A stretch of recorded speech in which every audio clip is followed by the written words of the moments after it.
өзіңіз жақындап келе жатқанын сезіп қалдыңыз ба? Білмеймін, әйтеуір әңгімеңіз өзгерді. Оң қапталдан бір мая кіріп тұр, бір сондай. Солай сияқты. Отырып қалған сән бәлкім. Жоқ енді, сынай ғой баласыған, битіп қарап қалған кезде бір дүрбімен қарағандай қарадым, енді жақын бір тесна билеп жатқан бір қимылдарды көргеннен кейін, жәке бір оу деп қалдым өзім, қойсаңызшы деген сияқты. Бұл кісі оққан жоқ бірақ, дальше биледі ғой өлең біткенше. Мәссаған, білмеймін енді, барлық қыздар жалпы рұқсат сұрау керек пе еді негізі Ернардан? Кіммен билейтіні жайында? Қызық, әлде старсталағыңызды асыра пайдаландыңыз ба? Жоқ, Диораға ғана рұқсат сұрамауға. Өйткені Саттәулет айтты, сенден сұрамайды көсем, ол менікі деді жаңа өзі. Диора Саттәулеттікі деген, енді бір кішкентай баланың әңгімесі сияқты болып кеткен сияқты. Соны айтам, біз өзімізбен өзіміз билеп тұрдық, жақсы биледік. Құрбан айт баршаңызға мүбәрәк болсын. Аман болыңыздар, бастарыңыз аман, дендеріңіз саулық болсын. Сол үшін Балнұрды да шақырайық. Дұрыс айтасыз. Иә. Балнұрды шақырып алайық. Балнұр келгеннен кейін әңгіме қалай өзгереді? Көрейік, Балнұр келіңіз.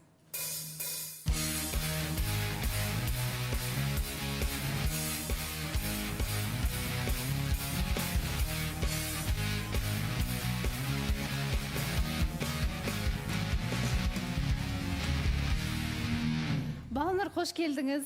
Қалыңыз қалай, жақсысыз ба? Иә, бәрі жақсы. Бәрі дұрыс, бәрі жақсы. Кездесу болып жатыр ма сіздерде? Иә, баласыған кездесулер болып жатыр. Негізі біз ертең біздің танысып атқанымызға негізі жетісі бір ай болады ровно.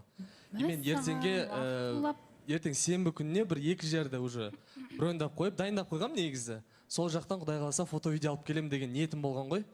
Бүгін біз ортада екенбіз, сондықтан андай бір кішігірім қосынды жинап қойдым. Бірақ алдағы уақытта күшті бір өзім дайындаған бір дүниелерім бар. Болады, әрине, бүгін патолог емес.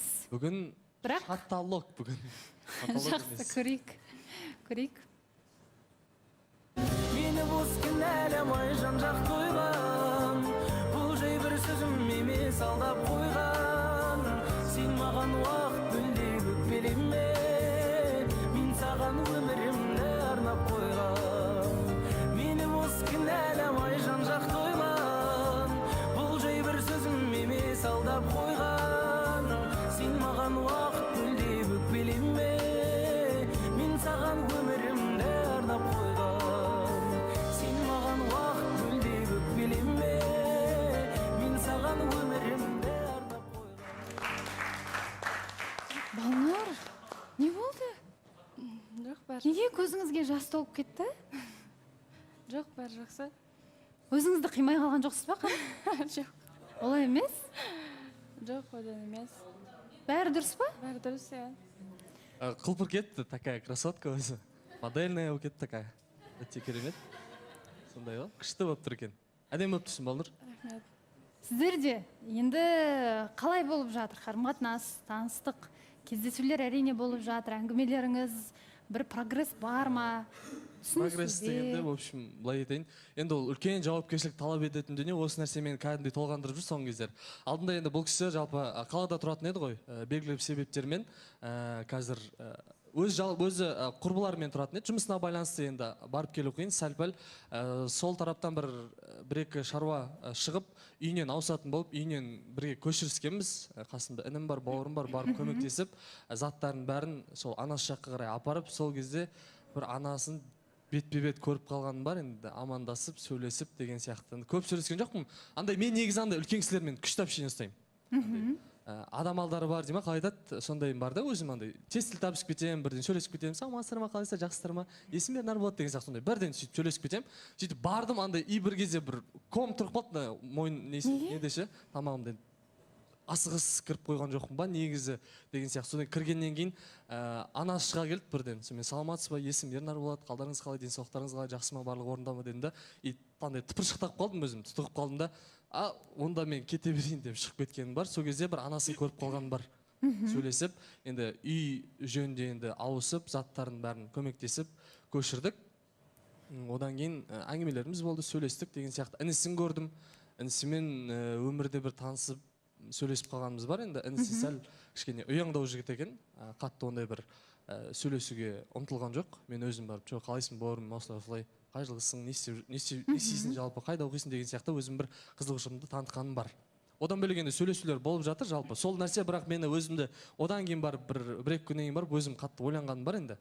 Сәл бір танысқаннан кейін де біраз уақыт өткеннен кейін одан да бір керемет шай ішетін жерде танысу керек пе еді, бір өзім қопалданып барып алған жоқпын ба деп өзім сәл бір кішкене ойланып қалғаным бар балашақам. Дұрыс емес болып қалды ма, сықстық танытқан жоқпын ба деген. Дұрыс кейіпте көрінбей қалдым ба екен деген сияқты ойлар ғой енді.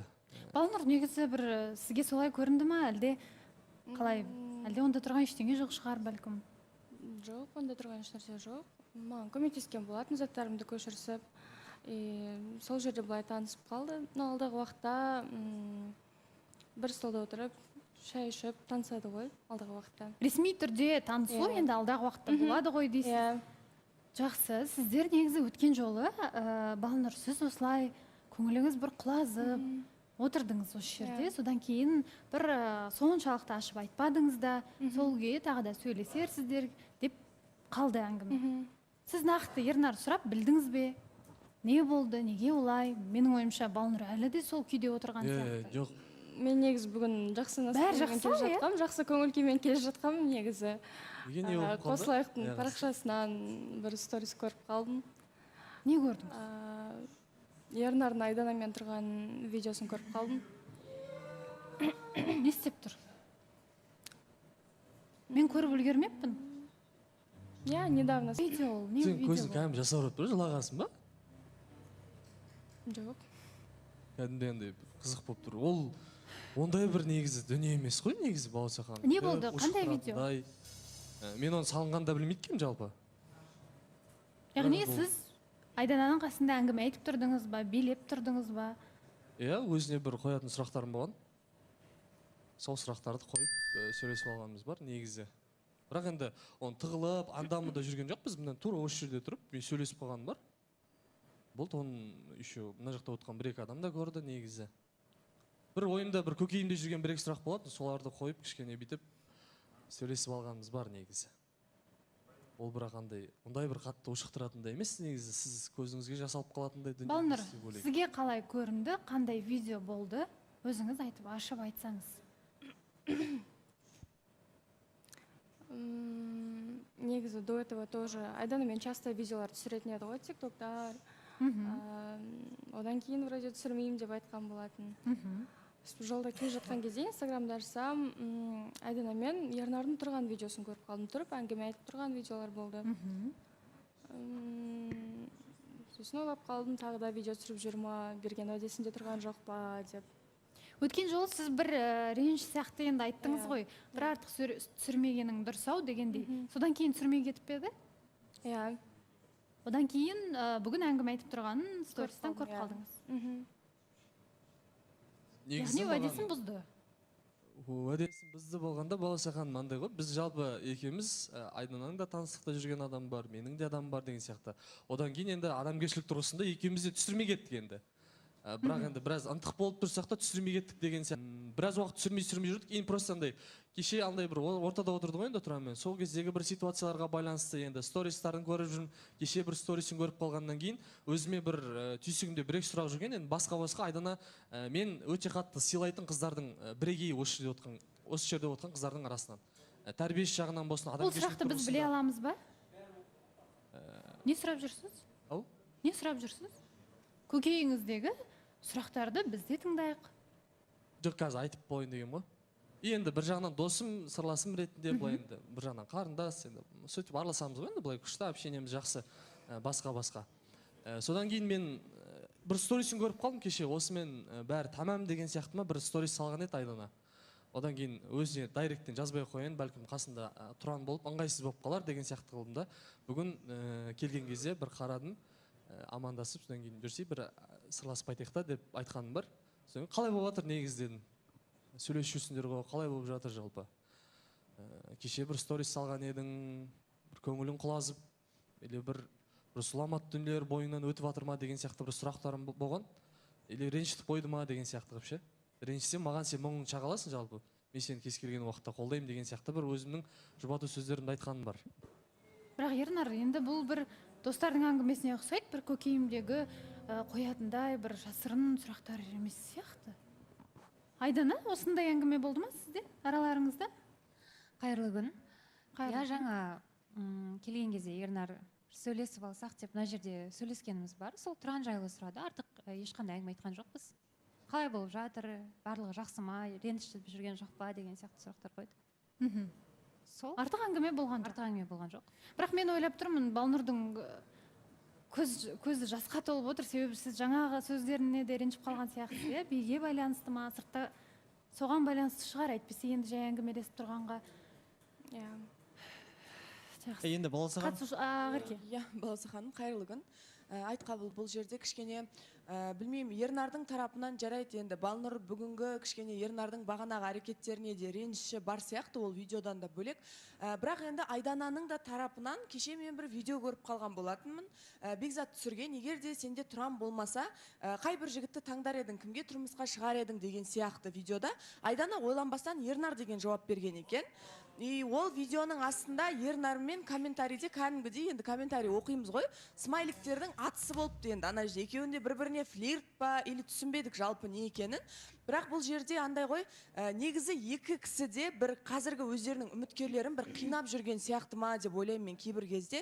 Себебі Ернарға бәлкім Балнұр емес Айдана керек шығар, Айданаға Тұран емес Ернар керек шығар деген сияқты бір менің ойым бар да өзімнің. Себебі екеуінің қазір енді Ернар қанша жерден мойындағысы келмей отырса да бірнеше күндер өтеді арадан, бірақ Ернардың аузынан бәрібір бұл сөзді біз естиміз деп ойлаймын. Мен сендімін, себебі бұл адамды танимын.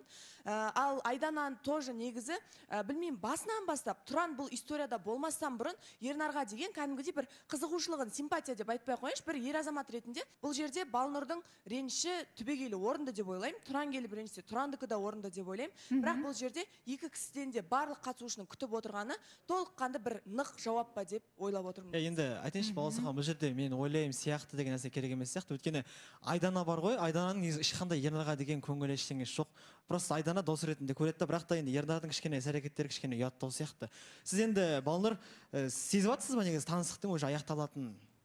Сол үшін сіздің настроениеңіз жоқ сияқты, көңіл күйіңіз бағанадан бері. Уже өткені таныстықтың соңына қарай келатқан Ернардың сөздерінен байқасақ болады. Өткені бағана эфир басталса сразу Жәнібекке Айданаға жақындама деген сияқты уже бүйтіп атсылып кетіп отырған мысалға. Оның өзінің барлығы Балнұрдың көңіліне тиеді деп ойлаймын да. Бір жағынан сізге бір Ернардың жақыны сіз каждый раз келген сайын соңғы эфирде өзіңізді уже басқаша сезінесіз. Кішкене уже таныстық тоқтайтын, біле тұра келетін адам болады ғой. Сіз солай келесіз всегда негізі. Сіз білесіз тоқтайтынын, бірақ та сіз всегда келіп тұрасыз осы жерге ортаға. Бизнес настроение сізде всегда. Неге? Жоқ, негізі біздің арамызда бәрі жақсы. Бүгін де жақсы көңіл күймен келе жатқам. Сол жолда стористі көріп қалдым, соған настроением болмай отыр. Көңіл күйім жоқ соған. Балауса ханым. Тек сол үшін ба? Бірақ енді Балауса ханым, Ернардың енді бағынан бері айтып жатқан кішкене көңілің құлазып жүр ма? Және де біз ынтық болып тұрсақ та бір-бірімізден типа видео түсіре алмай жатырық деген нәрселердің өзінің барлығы бір Балнұрдың көңіліне тиеді деп ойлаймын енді. Енді Ернар біледі, сөз саптауы бар жігіт қой, енді қыздың көңіліне тиетін сөздер екенін біледі де Айдананың тарапынан айтылып жатқан. Бірақ та біз Айдана екеуміз бір-бірімізге ынтық болып тұрсақ та, біз қазір видеоны түсірмей жүрік деп жатыр да. Ол прекрасно біліп тұр, что Балнұрдың көңіліне тиетінін, бірақ специально айтып жатыр да бұл нәрселердің барлығын. Балауса ханым. Иә. Негізі айта кетсем, я Бекзаттың пікіріне келісіп, қосылып, енді бұл жерде Балнұрдың қанша бір көрсеткісі келмей отса да, көрініп тұр самооценкасы биік қыз екенін ешкімге мойындағысы келіп отырған жоқ та, өзі себебі бір түрлі өзін сезініп қалмау үшін. Бірақ қанша күн эфирге дейін, осы қанша күн болды, бір жұтынып бірдеңе айта алмай кететінін байқаймыз. Негізі білмеймін, болмай бара жатқан күннің өзінде Ернармен бір әдемі түрде қоштассаң да сол да дұрыс па деп ойлаймын. Себебі кез келген қыз баласына өте қиын, сен жақсы көріп тұрған, сен ұната бастаған еркектің басқа қызға қызығушылық білдіруін көру, ол нәрсені байқау, ол нәрсе өте қиын деп ойлаймын. Сондықтан бұл жерде бір-біріңізді қинап жатқан сияқтысыздар деп ойлаймын. Енді андай нәрсе ғой, енді кейбір қатысушылар ойлауы мүмкін солай, бірақ енді бір тәпсірлеп пәтуа беруінде қажет жоқ деп ойлаймын. Бұл жақта мен осы жерде тұрып түбегейлі шорт кесіп айтқан жоқпын. Айдананың тарапына сен маған ұнайсың или ол маған айтқан жоқ деген дүние сияқты. Көкейде жүрген енді от жақта отқан қатысушы болғаннан кейін бір-екі сұрақтарымды қойғаным ол рас. Оны мен отрицать етпеймін Балауса ханым. Бірақ енді сен 20 күннен кейін, 10 күннен кейін сен или бүгін сен тоқтатасың, бүйтесің, сенің аузыңнан Айдана деген есім шығады деп біз құдай емеспіз өйтіп айта алатын. Біз ертеңгі күн бір жарты сағаттан кейін не болатынын білмейміз өйткені. Сондықтан да ешқандай бір тәпсірлеп пәтуа берудің қажеті жоқ Баласуханым, деп бұл жерде ойлаймын. ешкім пәтуа беріп жатыр деп ойламаймын. Жоқ, сен айтып жатсың ғой. Бұл қараш қатысушы ретінде менің ойым, бірақ сен Айданаға қарағандай Балнұрға қарай алмайтының рас қой. Сен ол нәрсені неге мойындай алмайсың?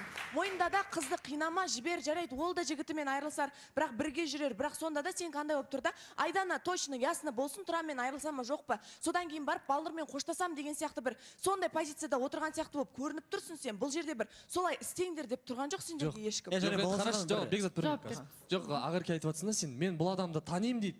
Бұл адамды танимын, енді осы уақытқа дейін араластық дос ретінде. Мен осы адам танығаннан кейін, ол осы жақын арада Айдана деген есім шығады деп сен түбегейлі шорт кесіп айтып жатсың, Ақерке. Шығу мүмкін дедім, иә. Себебі мүмкін деген сөз болған жоқ сенде. Білемін мен. Сөздеріңізді бөлейін, бізде дәл қазір жарнамадан кейін Балнұр көріп көңілі түсіп отырған қандай видео, қандай сторис бірге көреміз, және бұған қоса Айдана Ернардың тарапынан қандай көзқарастарды байқап жүр, нақты не айтады, бірге білеміз. Ізгіш келеміз ғой. Басқаша бір көзқарастарды сезесің, бір достықтан артық мүмкін бір сезімдерді сезесің деген сияқты. Ернардың тарапынан енді білмеймін, әрқашан бір көзқарастары, бір қалжыңдары айтып қалатын моменттер болады өзінің тарапынан енді. Мысалы бір Тұран келген кезден бастап та бір маған гүл келді ғой сол кезде де, енді мен бүгін алған ақшамның барлығын гүлге жіберем деп бір қалжыңдағаны бар. Ол кезде Алишер, Аягөз бар қасымызда, сөйтіп қалжыңдағаны бар. Одан кейін енді былай жақсы ма бәрі деп сөйтіп сұрап жүреді ғой. Жақындамай деген сияқты біресе қайтадан бір өздерінің намектарын айтып сөйтіп қалатындар бар. Енді бірақ білмеймін, мен оны қалай түсінуім керек екенін де түсінбеймін. Ол әріптес ретінде, ұжымдас ретінде ме, әлде басқаша көзқарастар ма білмеймін. Сол бір айтып жатқан кейбір әрекеттердің артынан сіз бір көңіл дегенді байқайсыз ба? Енді былай айтатыны бар, біз негізі екеуміз бір жақсы түсінсеміз ғой деген сияқты сөздерді айтады. Шынымен шатасып кетемін, өзім де түсінбеймін қалай екенін, қандай мағынада айтылып жатқанын деген сияқты. Ернар? Ау? Естіп отырсыз ғой, кейде шатасып кетемін дейді, шатастырып жүр екенсіз. Негізі, душамен келеміз по идее. Сол жағынан айтқам енді, мен де сені, сен де мен жалпы түсіне аламыз ғой бір-біріміз деген сияқты қып ше. Оны мойындаймын мен, Баласухан. Ол ой дейтін нәрсе емес қой. Мысалға кейбір жандар дос болып жүрді де бір-бірін жақсы түсіне алады. Содан кейін де олар дос болады, өйткені олардың сана биігінде жолға алатын бір ой пікірі қалыптасады мысалға. Ол допустим мен бір досым бар, құрбым. Бірақ оның жігіті бар, менің де қызым бар да, бірақ екеуміздің бір ортақ қызығушылықтарымыз бар. Біз содан кейін де тіл табыса аламыз, өйткені оның қызығушылықтары мен менің қызығушылықтарым жалпы сана биігінде жолығатынына содан кейін де араласып кете алады адам. Мен Айдананы тура солай айта аламын негізі. Менің ойым Айдананың ойымен кейде көп жерде бірге шығады. Оның ойлау деңгейінде, менің ойлау деңгейімде деген сияқты. Мен білмеймін, мен сіздерден басқаша жауап күттім негізі. Балнұр, сіз қалай түсініп отырсыз мына әңгімелерді? Мен түсінгім келіп те тұрған жоқ бұл әңгімені. Каждый раз келген сайын әр қызбен бір әңгімесі шығады. Өткен жылы Диораға комплимент айтқаны бар, Айданамен билегені бар. Өткенде TikTok қарап отырсам, Аидамен тоже түсірген видеосы бар екен. Тоже ол жерде де Айдан белінен ұстап тұрған видеосы бар.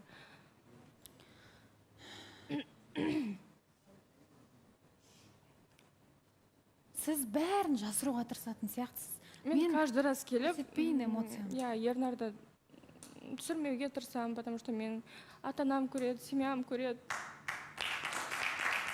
Балнұр, сіз қазір бір сырт көзге бәрін жақсы етіп көрсеткіңіз келеді. Бірақ сіз айтпасаңыз, эмоцияңызды ішіңізде сақтап, сізді не ренжітетінін айтпасаңыз, сізбен кімге күліп қарағаны ұнамайтынын айтпасаңыз, қарым-қатынас өспейді. Бір-бірлеріңізді түсінісу дегендей, эмоцияларыңызды түсіну, қателікпен жұмыс дегендер, оның барлығы айту арқылы орындалады, түсінсесіздер.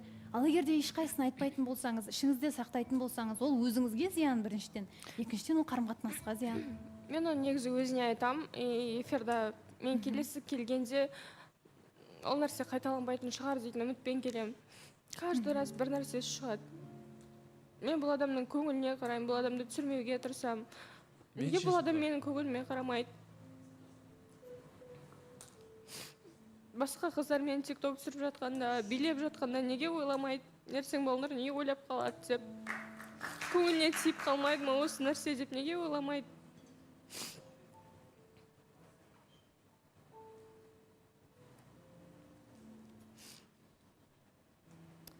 Ернар, Или саған бұл таныстық керек емес па? Или сен не істеп жүргеніңді білмейтін адамсың ба?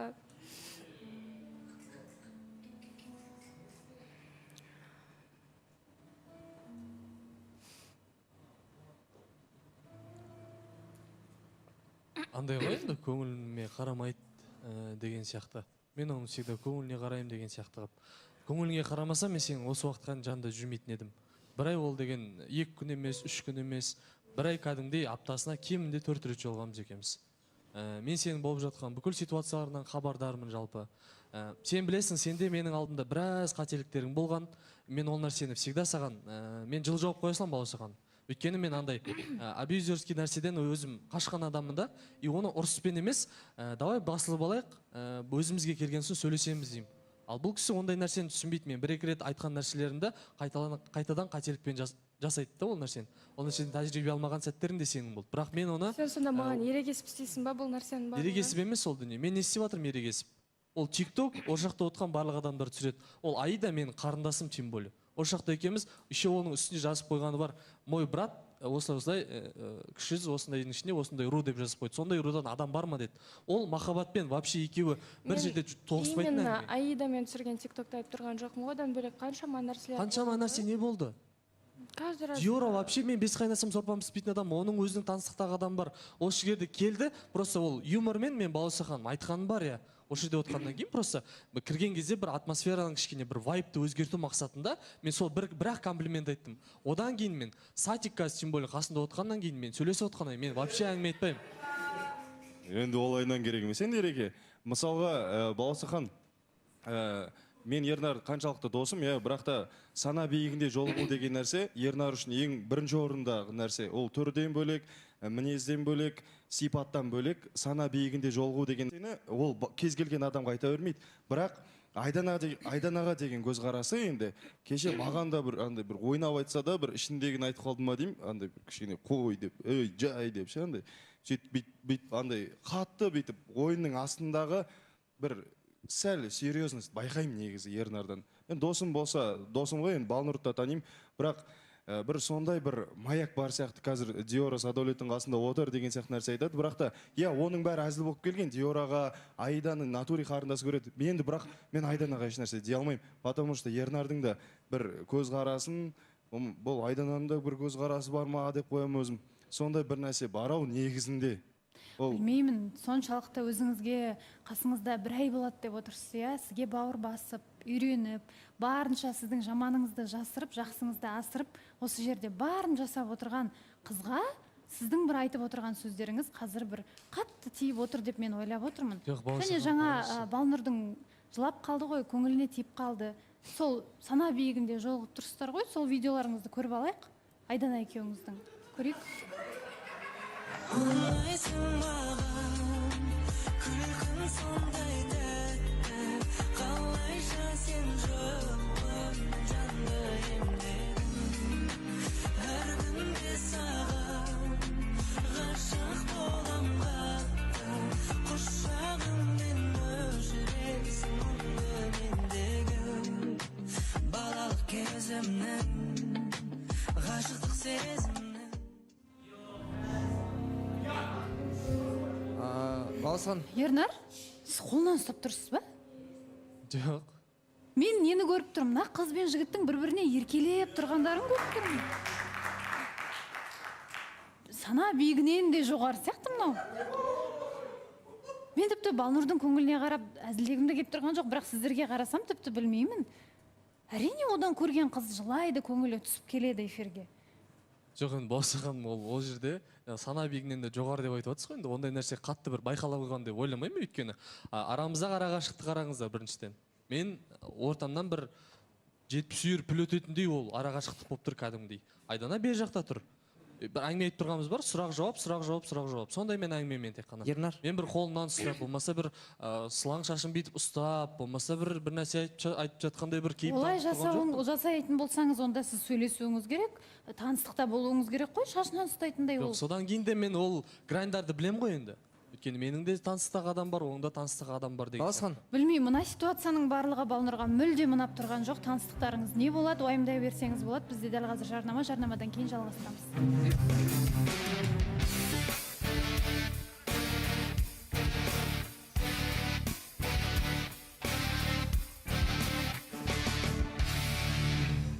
Құрметті көрермен, жарнамадан оралдық.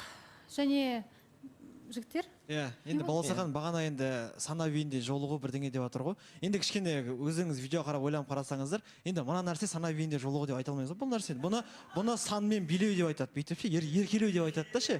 Жоқ, шынымен де енді бір жағынан Айдананы түсінбей тұрған, мен Айдана кәдімгі сен қыздың жағын қыз түсінеді дейді ғой Баласахан. Қыз жылап отқан кезде Айдана мәз болып отқанда кішкене біртүрлі болып отырмын өзімше. Айдана мәз болып, Ернардың менде көңілі бар деген кішкене келтіріп отыр да, еще ана видеосы бар. Соның барлығына қарап кішкене мәз болып күліп отыр. Сен былай негізі Тұранның жанында да былай еркелемейсің ғой негізі. Кәдімгідей Ернардың жанында еркелеп тұрған қыз деген көрініп тұр. Бір жағынан енді Балнұрдың жылағанына қарап сенің күліп отқаныңа бір ішімде біртүрлі болып отыр негізі. Сосын бір көкейде бір сұрағым болып тұр. Неге сіз Балнұр каждый эфир келген сайын неге жылауыңыз керек сіздің?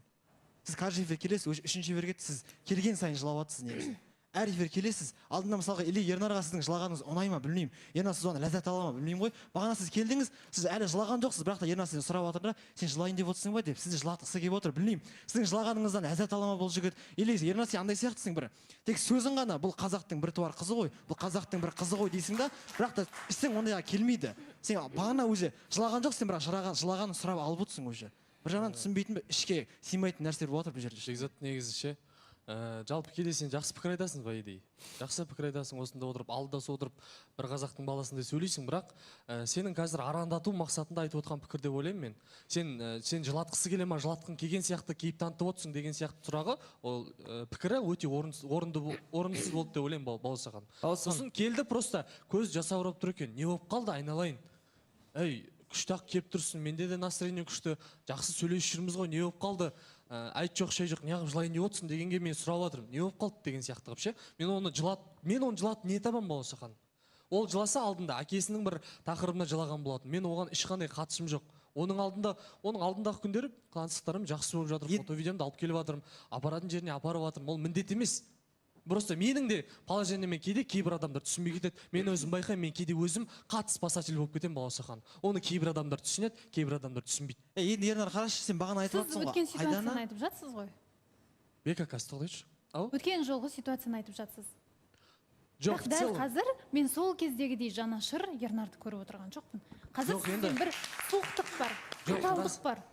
Бір жылап отыр, жанына келіп бір ауыз халін сұрамадыңыз ғой. Әлде ойыңыз мүлдем өзгеріп кеткен сіздің.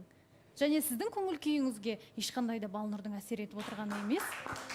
Келгені әсер етіп тұрған жоқ. Сізге сөйлескеніңіз Айданамен сол бір энергия сыйлап тұр ма, мен сізді мүлдем түсінбей отырмын. Жоқ, өйткені Баласаханым, бұл кісінің жаңа бүйтіп айтып қалғаны бар. Мен всегда Ернардың көңіліне қараймын дейді.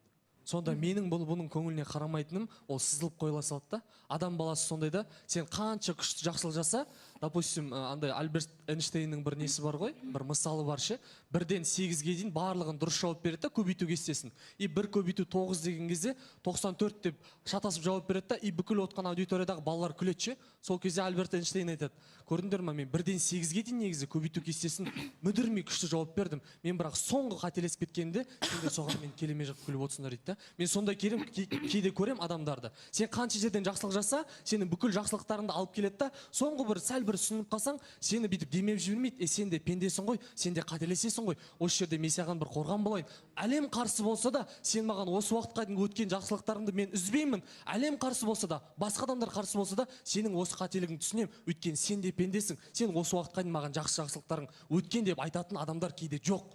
Өйткені кейде положениеге кіретін адамдар жоқ Баласаханым. Сен құладың ба, сенің басыңа таптап, үстіңдегі жараң қанталап атса, оның үстіне тұз сеуіп кететін адамдар көп та. Мен соған қынжаламын Баласаханым. Енді көрдің ба, сен бағана айтып жатсың ғой, сондай адамдар көп айтып жатсың, бірақ бұл айтып жатқан әңгімеңнің балаларға дым қатысы жоқ негізі. Сен просто өмірлік жағдай айтып жатсың. Қара, сен наоборот балалар жылаған сайын, сен Айдананы еркелетіп сол, жылаған үстіне сен сүйіп жатсың, наоборот сен сүйіп жатсың. Айтып жатсың ғой бағана, Айданаға айтып қалған бар, көңілің құлазып жүр ғой, саған не болып жүр деп. Сен наоборот жанындағы қызға сен олай айтпайсың ғой. Жанындағы қыздан баста сен неге жылағың келіп отыр, сен неге көңілің құлазып тұр деп. Егер де балалардан бастайтын болсаң, сол кезде балалардың көңілі кішкене Енді бек ақыран мен саған былай сұрақ қояйын. Сен екеуміз тек қана эфирде жолығамыз. Екеуміз сыртта күніге жолығамыз. Сен біздің қасымызда жүрген жоқсың ғой. Оның ішкі күйін сен білмейсің, мен ғана білем. Оның ішкі күйі жаман болған кезде сен емес мен қасында болғам. Ол сырын бүкіл ішіндегі мұң маған ғана шаққанда, сен ол кездегі менің поддержкамды, жанында болғамды күн түнге қарамаған сәттерде мен болғам, сен болған жоқсың. Сондықтан пікіріңді қабылдаймын, бірақ андай көрмедің ба, қолыңмен ұстамадың ба, көзіңмен көрмедің ба, шорт кесіп айтпай қой. Мына жерде сен ол кезде қарағаныңды ешкім білмейді. Мен білмеймін сол үшін. Ешкім Зато білмейді. өзі біледі Сен ғой. өзің ғана білесің. Зато өзі білетін болса айтатын еді, жарайды. Мендан маған сыртта көңіл бөліп жатыр, неге осы жерде бөлмейсің деп айтатын Айтпай еді. жүрсің ба? Айтпай жүрсің ба балалар? Айтып жүрсің, алдында да келген Сен кезде не айтты үшін балалар. олай сол агрессия көрсетесің сен оған жылап отқан қызға? Сен бека сен арандатып жатсың қазір. Сен просто қарашы жылап отқан қыздың үстіне сен давап істеп жатсың. Баласхан, балама бір сұрақ қойыңызшы, Ернарға бір сұрақ қойыңызшы. Ернар, сен айтып жатырсың ғой, бағана видео болды ғой. Видео болған кезде арамызда піл өтетіндей жағдай болды. Арамызда ештеңе болған жоқ деп жатыр. Мен сен бір сұрақ қойыңызшы, оғанға дейін видеоға түспей қалған бір жағдай. Өзің айтасың ба, мен айтайын ба? Оны қалай түсінсем болады? Қандай жағдай? Мен осы жерде отырдым, тура осы жерде отырған болатынмын. Оң жағыма қарасам, Ернар тұрды. Ернар біреудің қолын бүйтіп татып ұзақ ұстап тұрды. Сөйтсем Айдан екен де Айданның қолын тартып қалды. Ол қандай жағдай тартып, бір өзінен тартқан жоқ. Неге айтпадың онда? Араларынан піл өтетін болса. Ол қашан болған? Тура осы видео болды. Видео болған кезде есіме түсті. Мына жерде мен тура осы орында отырғам, эфирдің 10 минут қалды басталуына. Қарасам Ернар тұр екен, қолын бүйтіп ұстап тұр екен, ұзақ ұстап тұр екен. Сол кезде Айдан арғы шетте тұрды. Сөйтті де Айданның қолын тартып қалды. Ар жақтан біреу келді ма, сол үшін тартып қалған сәт. Соны неге айтпадың онда? Қатты жанашыр болсан. Енді өткенде қараш, Балнұр қаншалықты мұнда келеді? Ернар айтсашы, Балнұр қаншалықты мұнда келеді, бір айтпайды өзінің ренішін, өкпесін. Айтқан емес, бізде бәрі жақсы деп. Және де Балнұр әрқашанда айтады, мен бұл азаматқа арқа сүйемін, мен бұл азамат өзімді жақсы сезінемін, бұл азаматқа деп. Сен өткенде уәделерің бәрі қайда сонда? Жерде қалған ма сонда бәрі?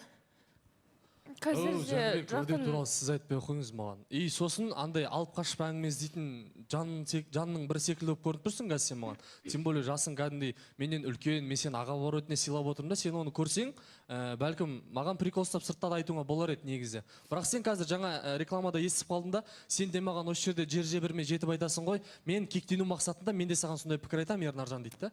Сонда сен кекпен өмір сүресің ба, әлде бір менің пікірлерім сенің ой өзегіңді өртеп, сүйегіңнен өртеп кетті ма, білмедім енді. Оны өзің бір сараптап пайымдайсың. Бірақ ол жерде баласаған әзіл ретінде болған, әй жүріңіз, келіңіз дедім да, содан әй қомаңызшы деді маған, прикол ұстады. Сонымен ол жабылып кеткен нәрсе негізі. Атак ондай бір қатты бір махаббатқа балайтындай.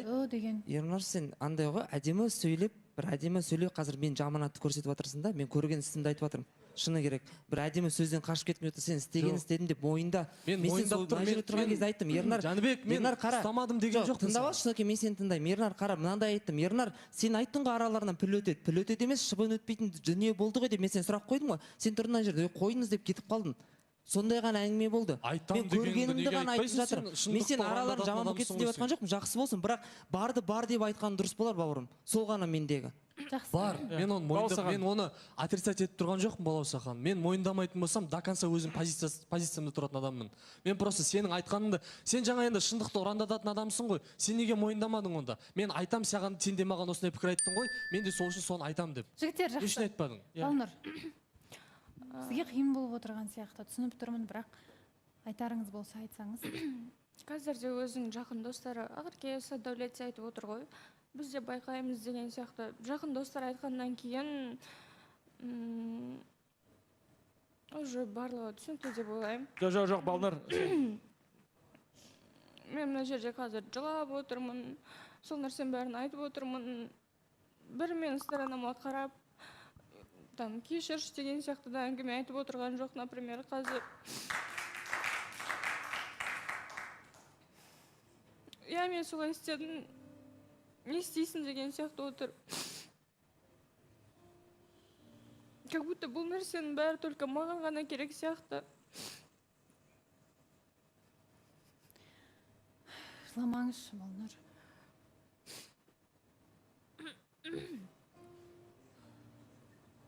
Сіз сеніп отырған, жақсы көріп отырған адамның сіздің сеніміңізді ақтамағаны сіздің күнәңіз емес. Бірақ менің дәл сіз сияқты мен де Ернарды түсіне алмай отырмын. Мен бір ауыстырып қойған сияқты Ернарды басқа бір адаммен. Жоқ, ешкім түсінбей жатыр ше Балауса ханым мен. Мүмкін өзіңіз айтарсыз, ашылып түсіндіріп, не болып жатыр? Әлде ішіңізде өзгеріс болды, сезім өшті ме, не болды? Жоқ, сезім сол қалпы. Сіз Балнұрға түсіндіріңіз, бізді қойыңызшы. Сезім сол қалпы Балауса ханым. Енді мен де адам баласымын ғой. Бұның да тарапынан мен де бір-екі қателіктерін көрем. Мен бір айтам, екі айтам, одан кейін менің де амалым таусылады. Мен бүйтіп болған никогда даусымды көтеріп сөйлемегем. Ол өмірде болсын, ол WhatsApp желісінде болсын. Мен айтам да, болды, поле зрениеге қалдырам. Адам өз выборын жасайды. Мен бірақ бұл адамды бүйтіп үйретіп, сен бүйтесің, сөйтесің, былай айтасың, келген кезде жылайсың деп, бүйтесің деп, мен ондай, Балауса ханым, ондай озбырлыққа баратын бір ит адам емеспін. Менің де жанымда адамдар бар, менің де кругым үлкен, менің де араласатын дос қыздарым бар, менің де екі қарындасым бар. Өмірде мен ол нәрсеге сенем, ол бәрі бумерангпен айналып келеді. Бірақ кейде сен мен жүрім ғой қасындамын ғой, сен менің әлемді, сен менің табиғатын түсінетін жансың ғой. Неге сен мен кейде түсінбейсің деп мен бұған кейде езіліп кететін бар. Қазір мен Сәл де болсын мен жауап бермей қалсам, сен анаумен жүрсің ба, сен мынаумен жүрсің ба, саған бәрібір ма, сен анаған қызығушылығың бар, сонда менше маған внимание етті. Мен сенің комфортың үшін, алдағы уақытта бізде барлығы жақсы болу үшін, үйімде барлығын бітіп контроль жасауым үшін мен тірлік етуім керек та. Мен всегда телефонда бүйтіп отырамайым Балауса ханым. Болмаса үйде аяғым көтеріп, потолокқа түкіріп, ақша түс, алма піс аузыма түсіп жатамайым. Мен тірлік қылуым керек, жүруім керек, жасауым керек. Бұны сол моментте түсінбей қалады да ол. Сен неге анаумен сөйлестің ба, или анау сенің ойың бар ма? Подругасын сұрақ басам. Сен неге менің подругамды сұрайсың дейді. Сендер құрбысыңдар ғой, алдында ұрысып қалдыңдар. Сол тарапта мен уайымдап жатырмын. Құрбыңмен барлығы жақсы ма? Жоқ, сен просто оны көргің келген шығар дейді. Ол мен отметка қарсат, ол мен вообще скрытыда жатыр. Мен оны ашқан да жоқпын. Мен оны 5 қайнасам сорпам піспейтін адам, ол маған керек те емес деп жатырмын да. Кейде сондай моментте маған ештеңе керек емес Балауса ханым. Мен еркелету, маған бүйту, маған сөйту, просто мен ситуациямды түсіндірем ба, мен положениеме кіріш болды. Қолымнан ұстадың, кеттің, мен шаруам жасаймын, саған да көңіл бөлем, достарыма да көңіл бөлем, үйіме де көңіл бөлем деп айтам. Жаңағы ситуацияда енді, бәлкім мен дұрыс емес шығар, бір-бірімізге сана биігінде жолығатынымыз дегеніміз, оны бәлкім сөз саптауым мен дұрыс қолданбадым, бірақ Айдана осы жерде отырған қыздардың арасында мен ең қатты құрметтейтін қыздың бірі негізі. Ол өзінің болмысы болсын, тәрбиесі болсын, басқа болсын, адамгершілік тарапынан мен соны айттым. Біздің сөйлесіп қалғанымыз тек қана сол санатта болды. Бірақ мен қазір Балнұрдың келіп, менің көңілімше, мен сенің көңіліңе всегда қараймын ғой деп. Сен 200 емес 3-4 қателік жасаған кезде мен положениеге кіргем. Мен айтқам, болды, адамсың ғой, сен де қателесесің, мен оны қабылдаймын, өйткені мен де періште емеспін, менің де жасаған кінәраттарым көп. Сондықтан екеуміз жарқын болашаққа, олардың бәрі бізге просто тәжірибе болсын. Хорошо, алда уақытта жасамайық деп, мен саған айтам ғой соны. Мен сол қателіктерім қайталанама? Мен соны не істедім, сөйлесіп қалғаныма бола, мен сонда осы уақытқа не істеген нәрселерім жоқ па не уже? До этого сен Айданамен бір рет емес, бірнеше рет түсіндің ғой. Ол кезде сен жоқсың, қалқам. Ол кезде сен бұл жерде жоқсың. Айттым ғой, мен келгеннен кейін де болған. Бір-ақ рет болған ол кезде видео. Тем более ол TikTok, екеуміз просто сол TikTokты жаттап алғаннан кейін ешкім болған жоқ түсіретін. Мен білем, кетті екеуміз түсіре салайық деген мақсатта болды. Одан кейін мен саған сөз бердім ба, түсірмейміз деп, Айдана да таныстығына, адал дұрысынан жақсы жағынан танысып жатыр, екеуміз одан кейін TikTok түсірген жоқпыз Балнұр. Сен просто андай адамсың да, мен кейде андай эгоист адамдар жек көремше. Өзінің санатына қарай, өзінің ыңғайына қарай, өзінің ыңғайына күшті болып жүрген кезде ғана жақсы адамсың. Ал сен көңілің құлазған кезде, сен бір кішкене бір сүрініп қалған кезде, сенің положениеге кірмейтін адамдарды мен өмірінде сондай адамдар жек көрем негізі. Мен ол жерден қашып кетем. Мен қаншалықты бауыр бассам да, мен фокусты жұмысқа қоям да, болды. Сіз Балнұрдан қазір сондай адам көріп отырсыз ба? Осы уақытқа дейін де әңгіме болған бізде. Мен оны өзіне де түсіндіріп жатқам. Мен мына ситуацияда қалай положенияға кіру керекпін? Бір адам емес, мына жерде отырған барлық қатысушы айтып жатыр. Біз Айданаға дейтін көңілін байқаймыз. Айдананың өзі ол нәрсені не отрицает. Айдананың өзі айтып отыр, мен де байқаймын деген сияқты. Бағана видео бар. Бұл жерде мен сен положенияға қалай кіру керекпін? Қалай түсіну керекпін? Жарайды, Айдана сезімі бар екен, мен күте тұрайын онда деп жүру керекпін ба?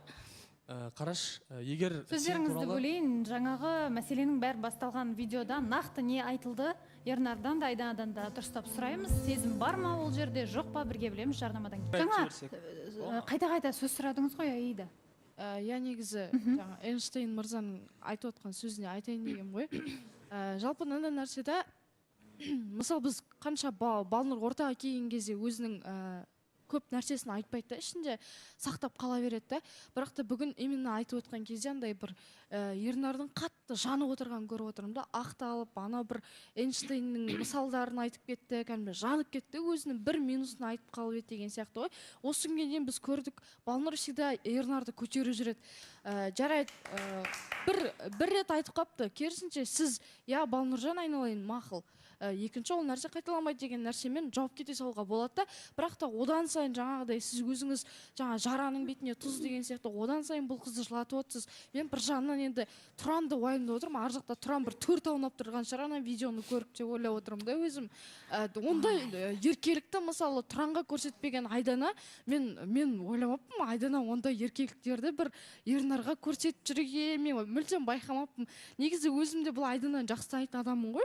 Бүйтіп еркек адамның қасында датабо үйтіп еркелейтін Айдананы бір рет көріп тұрмын да. Бұл жерде Балнұр мынандай нәрсе сияқты, сіз тікелей Айданаға қыз ретінде өзіңіз айту керек сияқты. Сіз Айдана, сенде женский солидарность болса, сәл-пәл өзіңнің жігітің бар, жігітіңді де ойла, және менің жігітімнің қасына екінші жақындама деп қызбен қыз сияқты сөйлесіп, өзіңіздің бір арнайы анандай бір болады ғой, границаңызды қойып тастауыңыз керек деп ойлаймын да. Ернарға қаратайды сол нәрсені. Ернар, бұдан былай мен сені мына қыздардан қызғанам, осы қыздардың қасынан сені екінші рет көргім келмейді. Екінші рет көретін болсам, маған ренжімеңіз, мен өзімнің дегенімді мен де онда жасайтын болам, дәл солай деген сияқты өзіңіздің принциптарын қойып тастауға болады деп ойлаймын. Сіз былай ойлайтын сияқтысыз, мен үміткермін, значит, мен тек қана Ернарға ғана жығыла беруім керек. Олай емес, сіз үміткерсіз ба? Сіздің де талаптарыңыз бар деп ойлаймын. Сіз де қыз ретіңіз, болашақ жігітіңіз ба? Бұл жігітіңіз болып келе жатқан сияқты ғой енді. Сол сияқты өзіңіздің принциптарыңызды қойыңызға міндетті. Мен онымен сәл келісім келмей отырмын, өйткені қашаннан бері қыз бен қыз бір жігіт үшін бір нәрсені сөйлесу керек деген нәрсе қашаннан бері қалыптасып кетті. Ол нәрсе дұрыс емес сияқты. Ал бұл жерде енді анық көрініп отыр Ернардың тарапынан кеткен қателік. Өйткені Ернар, сен нақты білдің, бұл әңгіме қатысушылар көрді, жаңағыдай бұл әңгіме ортаға шығатынын, жаңа Айдананың жігіті бар екенін білдің. Енді бұл жерде жаңа айтып отырсың да, қатысушылар жаңағы сүрініп атқан кезде неге демеме керісінше жараның бетіне тұз шашып атсыңдар деген сияқты. Ол нәрсені сен іштей біле тұра істеген екен, ол қатысушылар айтады, ол міндетті түрде. Ол нәрсеге бір қынжылудың қажеті жоқ сияқты деп ойлаймын. Ал бұл жерде Айданаға да бір Айдананың тарапынан да үлкен қателік кетіп отыр. Өйткені кеше Тұранды көрді, досымен жасаған сөйлескен перепискасы үшін кәдімгідей осы жерде бір дау-дамай туындады да. Ал бұл нәрсені көрген екен, оның ойы кәдімгідей өзгеріп кетті деп ойлаймын. Просто Айданаға кіммен, қандай жігітпен қалай сөйлесу керек екен, қалай жаңа әрекет жасау керек екен, кімнің алдында қалай жаңа өз-өзін ұстау керек екен, просто үйрену керек сияқты деп ойлаймын. Айдана қазір айтатын шығарсың, шынымен мен қазір өзім білем, қай жерде не ұстайды екен, мен өзім шеше аламын деген сияқты. Бірақ шынымен просто кімнің қасында қалай әрекет жасау керек, кішкене үйрену керек сияқты. Жоқ, Расул, андай нәрсе ғой, сен негізі алдыңғы жылдан бері мені танисың, сыйластығың бір төбе деп ойлаймын негізі, менің ойымша. Содан кейін сен менің душамды түсінетін адам ретінде, сен мені қазір мен положениемді түсіну керек едің негізі. Мен білетін менің ойымдағы Расул негізі. Бірақ енді қазір Аида да айтып қалды, кейбір адамдар айтып қалды, Айдананың тарапына деген бір сөздер болып жатыр ғой енді. Жандос ортада. Енді бүгінгі ситуация сәл бір күрделі болып кетті ғой. Ситуациядан да шығып кетті. Бұлай болады деп ойлаған жоқпын Баласахан. Енді бағанадан бері барлық қатысушылардың барлығы бір жағында кішкене даттап жатыр да. Сондықтан осы гүлдер жалпы Айданаға негіз. Айданаға? Айданаға бергім келеді. Енді менің тарапынан бәлкім сен кішкене жаманатты болып қалып жатқан шығарсың. Мен сол тарапты жуып шаю мақсатында осы гүлдерді Айданаға бергім келеді. Бүкіл ситуацияда мен кінәлімін, сенің ешқандай кінәң жоқ. Сондықтан менің кеткен қателігім үшін мен Баласахан осындай болады деп мүлдем ойлаған жоқпын. Менің миымдағы сызба нұсқам, менің миымдағы өзімнің ойларым басқа еді негізі. Бірақ енді мен үшін жаманат болып қалып жатқан шығар, бәлкім ата-анасы бар деген сияқты нәрсемен Айданадан кешірім сұрап, осы гүлдер тапсырғым келіп тұр. Баласаханым, мен былай ақ кешірім сұраса да кешіремін негізі, бірақ гүлдердің маған қажеті жоқ негізі. Шынымен де. Ернар. иә енді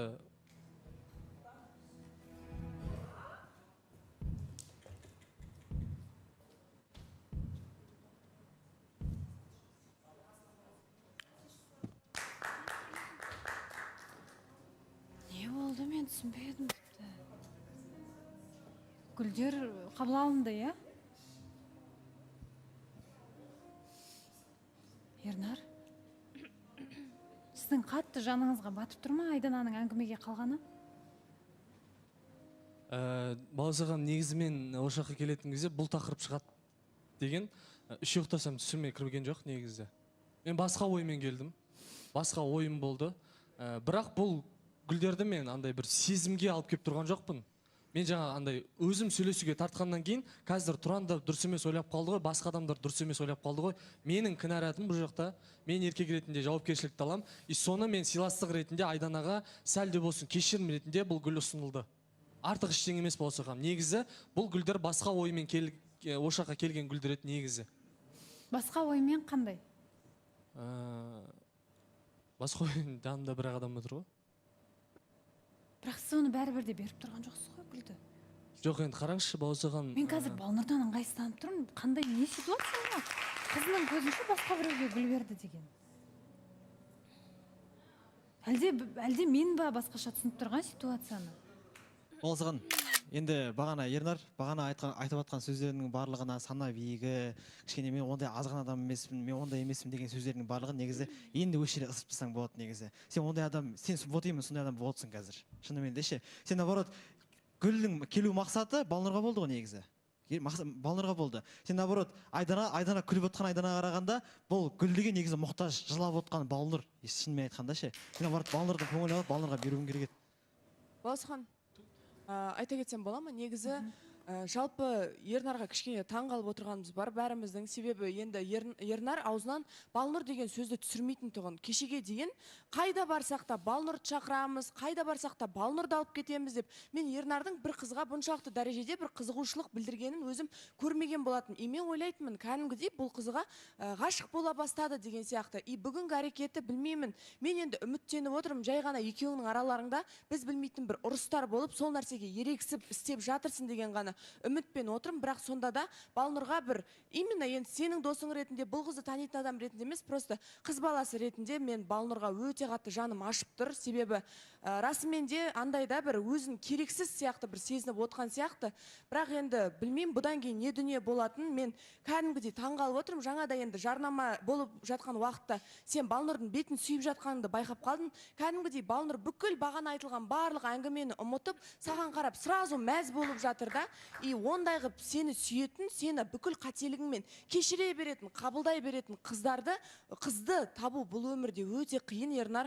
Мен саған бір, білмеймін, ешкімің болмасам да, просто бір адам ретінде саған айтайын бұл нәрсені. Сен бәрібір Балнұрдың алдында кішкене кінәлі болып қалдың ба деп ойлаймын негізі. Балнұр, жыламаңызшы. Баласа ханым. Басылыңызшы. Иә, Айдана. Сөйлесем бола ма? Жалпы бағанан бері айтып жатыр ғой, сенде женская солидарность жоқ, сен деген Балнұр жылап отырса күліп отырсың деп. Мен бұлардың андай айтқан нәрселеріне, андай әзілдеп жатқандарына күлкілі болып тұр, соған күліп жатырмын. Бірақ шынымен ішімнен біртүрлі болып отырмын да, бір осы ситуацияның барлығына өзімді кінәлі сезініп отырмын осы жерде. Және де мен мына гүлді алғым келіп тұрған жоқ. Ана жаққа былай қойсам бола ма? Мен былай да кешіремін Ернарды, ешқандай гүлсіз ақ мен бұл гүлдерге мұқтаж емеспін, шынымды айтайыншы. Айдана, бір зат айтқым келіп отыр саған. Енді автобуспен жүретін, таксимен жүретін уақыттарың сағынған сияқтысың да. Айдана, енді командалық махаббаттан шаршап, жеке адамның, жеке тұлғаның махаббатына зәру болатқан өте қиын. Ренжіме, енді қабылдап қойып, оны қайтып ойланып керек емес. Тұранның енді айда айтқандай 4 емес 16 рет айналып, тұрып, жуынып шайынып келетін сияқты маяққа. Жоқ опа, бұл жерде енді гүлді Айдана қабылдап отқан жоқ қой. Айтты ғой, маған керек емес деді. Ол келді де, Ернар келді де, қасына қойып кетті гүлді. Енді не істейді басқа? Бұл жерде мен айтқым келіп отыр, Балауса ханым, алдыңғы жолы бір сөйлескен кезімізде Ернар айтқан болатын. Жоқ, мен Айданамен мүлде келіспейтін адаммын. Біз сұраған болатын, сол моментте Ернар, помнишь?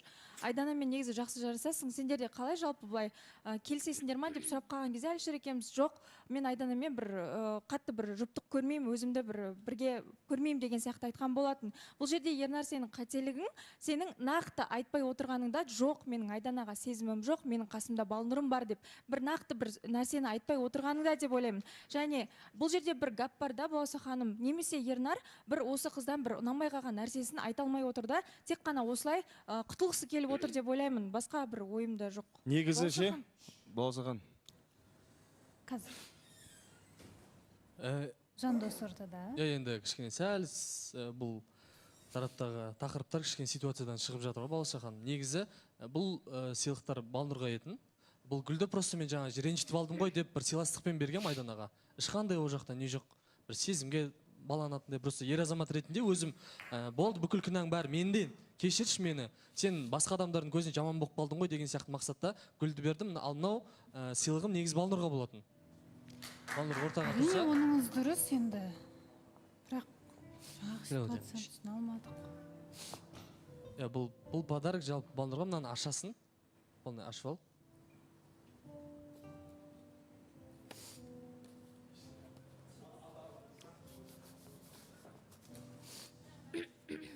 Өзіңіз ашыңыз, я? Тоқта.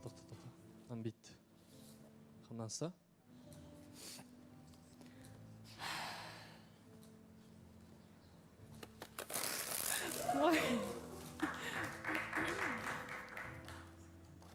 Мәссаған.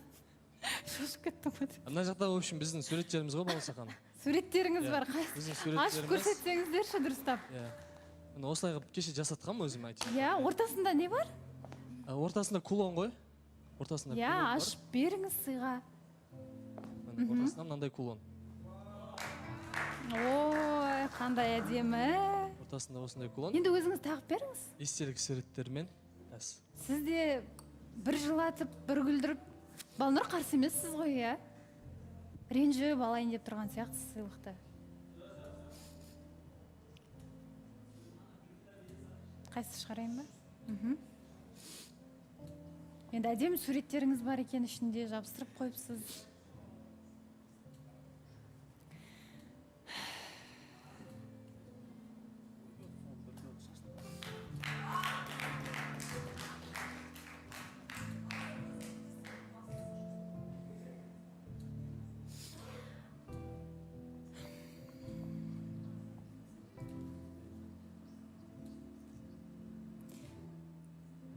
Енді сыйлығыңыз өте әдемі екен, әрине.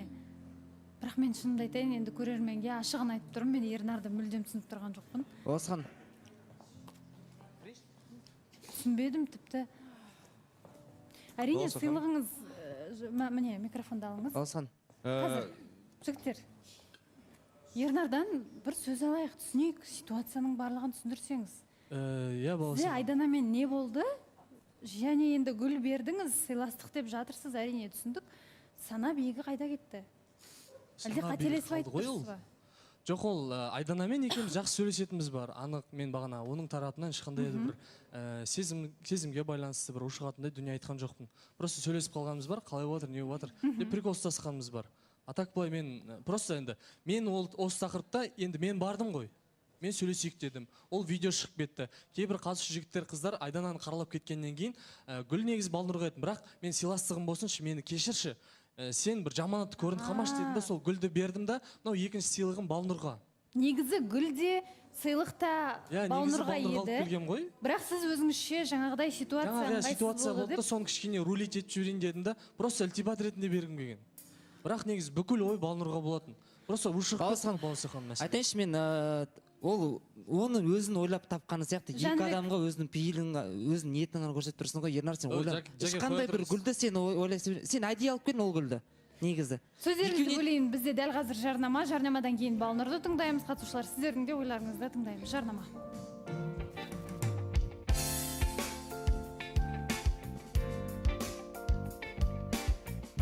ендеше Балнұр өзіңіз тыңдайықшы. Тыңдап тұрмыз. Сізге рахмет. Но мен әлі мен түсіне алмай отырмын, не үшін Айданаға гүл берді.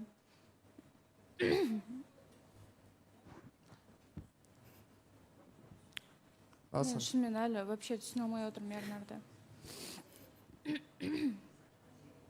Жоқ, енді әрбір қыз баланың көңілі негізі жалпы Сен Айданаға беріп, артынан, ой, сен де ренжіп қалма деген сияқты артынан маған беріп тұрсың да. Жоқ, мен сыйлығым саған беріп тұрмын. Ол сыйлық саған болған. Андай ғой, мен баласаған қыз баланың көңілі нәзік, по-любому. Өйткені бұл тарапта ең кінәлі адамның бірі ол менмін. Сондықтан да Балнұрдан да Айданадан да кешірім сұраймын. Өйткені Айданадан маған ренжіп қалыпты. Бұл гүл негізі кешірім гүлі болған. Сыйластық ретінде осы жақта бірге отырмыз. Ертең ренжіп қалып жүрме, бүкіл мен ответственность жауапкершіліктің барлығын өз мойныма аламын. Ренжімеші деп бердім ол гүлді. И Балнұрға да осыны арнайы мен заказбен жасатқам кеше. Өзіміздің анау бүкіл воспоминаниядағы суреттердің жиынтығы ғой енді, сол жанына кулонымен сол подаркым, ойымдағы подаркым осы болған. И Балнұрдан кешірім сұрағым келеді қазір мен.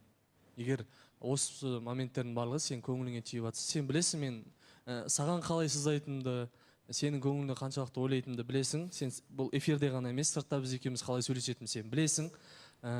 Саған деген көңілім, пейілім менің ақ. Бері қарайсыз ба? Оу. Баласахан. Ал қаратыңыз енді сіздің қолыңызда. Күледі негізі ондайға. Оу деген өзіміздің бір прикол ғой. Балнұр.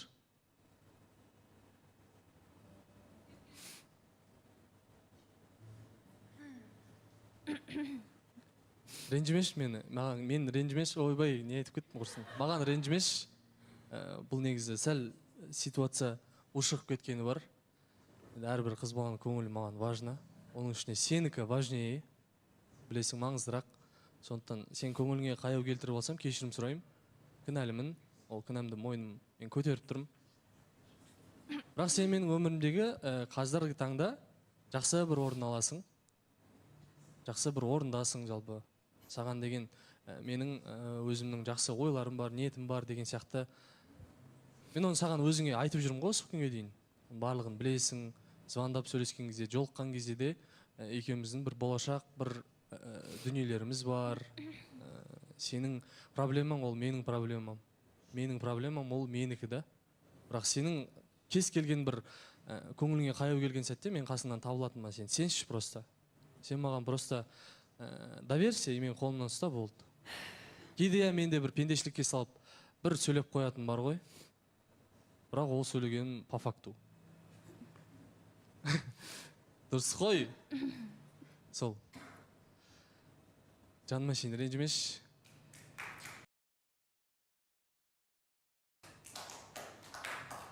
Балнұр, енді көңіліңіз жібесе, онда бір білдіріп қойсаңыз.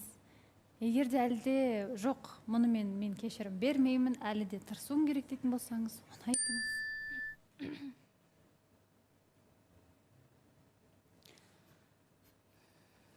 Енді алдағы уақытта бұндай ситуациялар қайталанады деп, қайталанбайды дейтін үміттемін.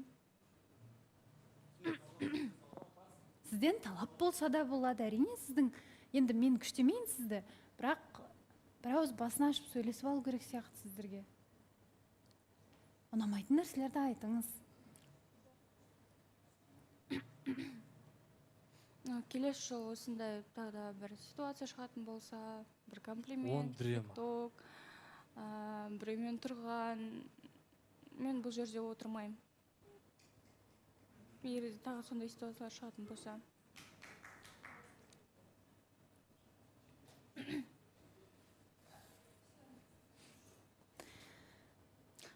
Соңғы рет деп.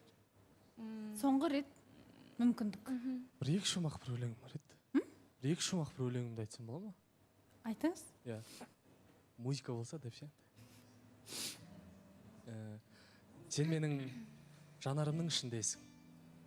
Білесің, жанардың кішірмесін, ішіне жанарыңның сақта мені. Біреулер көлеңкесін түсірмесін.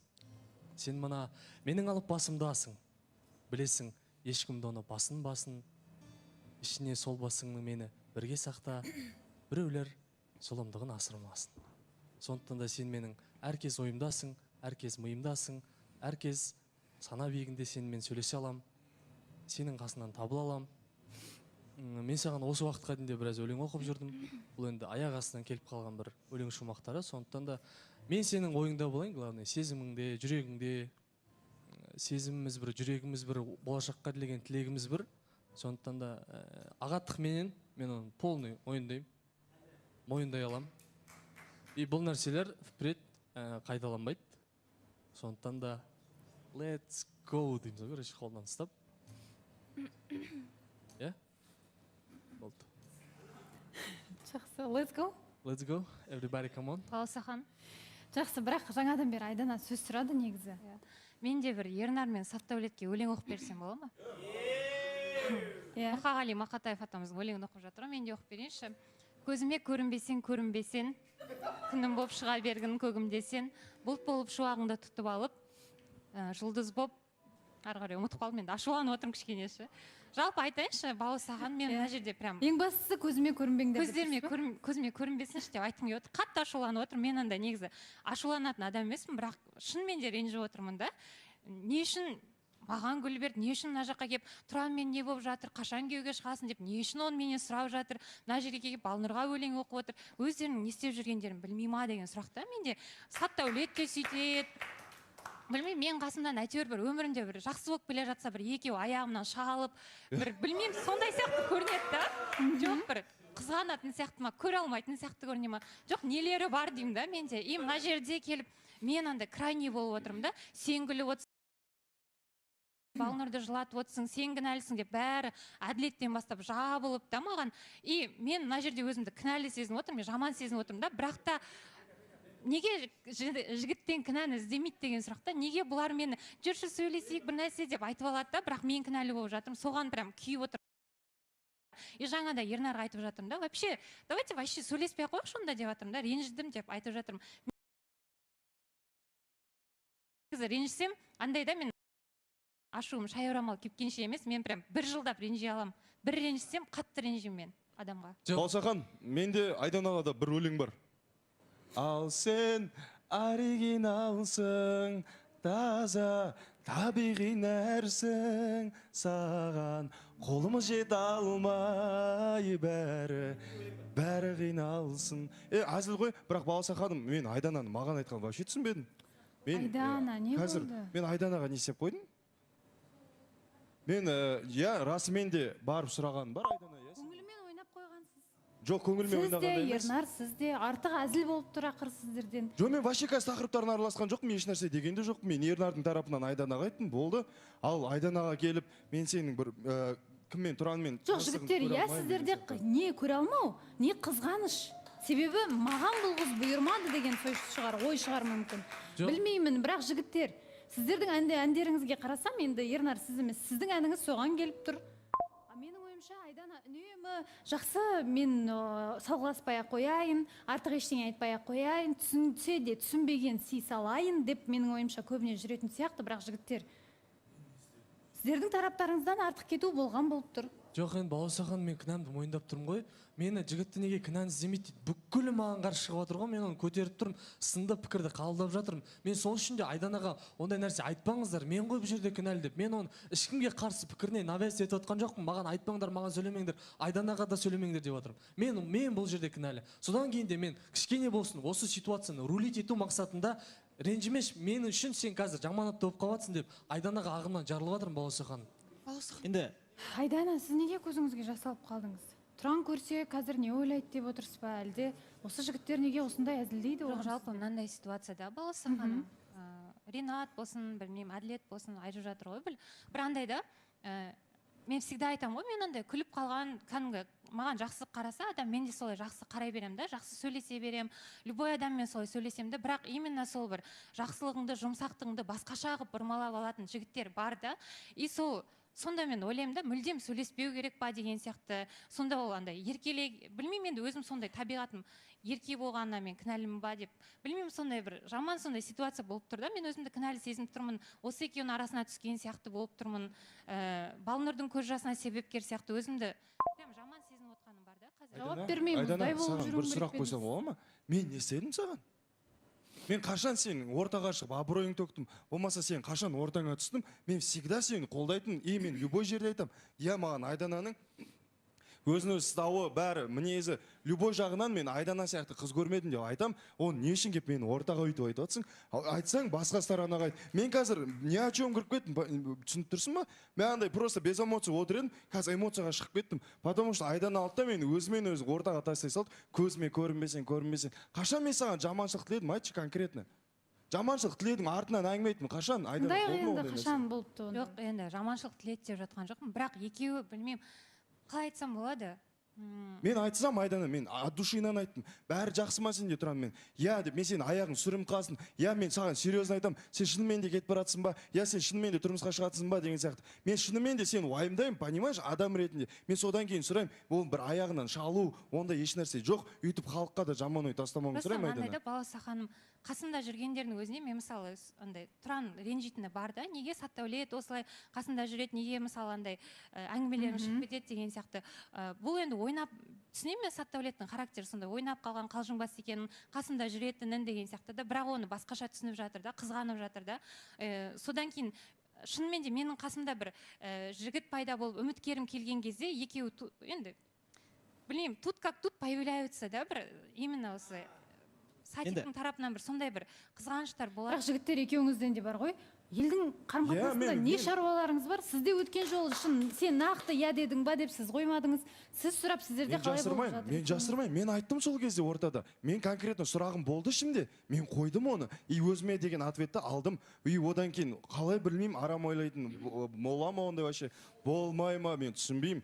Қазір Айдана мүлде түсінген жоқпын. И менің зияным тиетін болса, мен аулақ жүре берейін. Саддәулет, Ернар, бұл арам ойлау емес. Неге сіздерді соншалықты Айдананың қарым-қатынасы қызықтырады деген сұрақ? Жоқ, Балауса ханым. Неге сонша оған уайымдайсыздар? Жоқ, өйткені Балауса ханым, біз менің де Айдананың да Саттаулет үшеуміздің өте жақсы андай ошақта ұжымдас ретінде әзіліміз де әңгімеміз де жарасады. Мен Айдананы жалпы қандай жағдай болмасын, мен оны жамандық тілемегем. Сатиктің да ойы тура осындай, менің де ойым тура осындай. Ошақта Балауса ханым, ең бір тілекші адамдардың бірі, мен оны 3-4 адамға айтқам. Айдананың пейіліне осындай Тұран сияқты жігіт бұйырды деп Саттаулет екеуміз талай айтқанбыз. Айдананың Ақкөліне Тұран сияқты өте керемет жігіт бұйырғанына біз қуанышты болдық. Айдана, сен оны дұрыс түсінбе. Егер де сендер үшін мен қазір Тұранның көзіне, басқаның көзіне жаман көрініп қалам, сендер екеуіңе бойкот десең, егер сенің жаның сол үшін тынышталатын болса, көңілің тынышталатын болса, мен араласпай ақ қойдым. Жоқ, сіздер Айдананы кінәлі қылып шығармаңыздар. Басқаша түсініп тұрған Айдана сен деп Айдананы басқаша түсінді қылдырып тұрсыздар ғой қазір. Жоқ, Балауса ханым, біз Ал сіздердікі жай ғана қызығушылық, Айдананыкі басқаша түсіну. Балауса ханым, просто осы ситуацияда да, мысалы, крайне қыз болып қалады да, крайне мен болып қаламын. Как будто білмеймін, мен бір үміт беріп, Ернарға да, мен бір Саттаулетке де бір үміт беріп жүрген сияқты көрініп қалам да. Либо мен вообще араласпауым керек та, ал бұлар өздері мысалы подтягиваются ко мне, и мен деген, я должна или их Айдана, мен отталкивать па, мен соны түсінбеймін. Просто халық дұрыс түсінбейтін сияқты, осындағы қатысушылар дұрыс түсінбейтін сияқты көрінеді да. Бола ма Балауса ханым? Айдана, қараш бері, мен ортаға шығып, Айдана бірде бір рет болмаса біреуден естідің ба? Айдана Саддаулетке үміт беріп жүр деген әңгіме айттың ба? Естідің ба бір рет? Саддаулет, мәселе ода емес. Қара бір жабылған нәрсе менің тарапынан естідің ба? Просто маған обидно болып кетті. Балауса ханым жауып жатыр ғой, Балауса ханым. Қазіргі мысалы осы видеода да, ситуацияда да барлығы Айдана сен деп Бекзатты айтты, Упады айтты, айтып жатыр ғой жігіттердің бәрі. Сен неге осылай тұрсың деп ше? Ешкім мысалы, білмеймін, по-любому кінәнің бәрін қызға қарай итеріп жатыр да. Айдана, қазір қараш. Не болса да мені не о чем тығып жібердің сен? Ютубта да жалпы, Инстаграмда да халықтың ойда мен кінәлімін. Жігіттер, қыздар, сөздеріңізді бөлейін, бұл мәселе менің ойымша қазір бітпейді. Неге? Себебі мәселенің басы өткен жолы Саддаулет осы жерде қызығушылығын танытып, Тұранмен араларыңдағы нақты Тұранға деген жауабың осы ма деген сияқты сұрақтардан басталған нәрсе. Ешкім сізге елдің көзінше жамандадың деп жатқан жоқ, немесе үміт бердің деп жатқан жоқ. Мәселе осыдан басталған түсінгенім бойынша. Және қазіргі де әңгімелеріңіз Тұранға байланысты, отбасына, яғни екеуінің таныстықтарына байланысты қызығушылықтан басталып тұр. Содан кейін тіпті қызғанышқа ұласып тұр. Сіздердің араларыңызда мәселе болып кеткеннен кейін, бұл сіздердің жай ғана достық көңіліміз барлығын қате түсініп жатқан Айдана болып шықты. Мен таңғалып тұрмын соған. Бірақ менің ойымша, былай бірінші сіздерді біліп алайын, таныстық жалғасады, өзара тағы да шешіп алатын шығарсыздар алдағы уақытта. Иә, Балнұр? Сізді шығарып салайық. Рахмет келгеніңізге. Ернар, сіз жайғасыңыз. Құрметті көрермен, бізде